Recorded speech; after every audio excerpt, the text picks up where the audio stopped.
நமச்சிவாய. வருகிற 17/11/2025 அன்று திங்கட்கிழமை கார்த்திகை 1 தேதி வருகிறது. அன்று விஷ்ணுபதி புண்ணிய காலம் என்னும் நாள் வருகிறது. வருடத்திற்கு 4 நாட்கள் விஷ்ணுபதி புண்ணிய காலமாக கொண்டாடப்படுகிறது.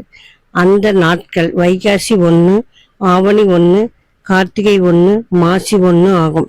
இந்த நாட்களில் கொடிமரத்துடன் கூடிய பெருமாளை கருவறையுடன் கொடிமரத்தையும் சேர்த்து 27 முறை வலம் வந்து பூ போட்டு கோவிந்தா என கூறி வலம் வந்து கும்பிட வாழ்க்கையில் முன்னேற்றம், வளமான வாழ்வு, வேலையில் முன்னேற்றம், கடன் தீர்ந்து நல்லபடி வாழலாம், சந்தோஷம், மகிழ்ச்சி குடும்பத்தில் இருக்கும்.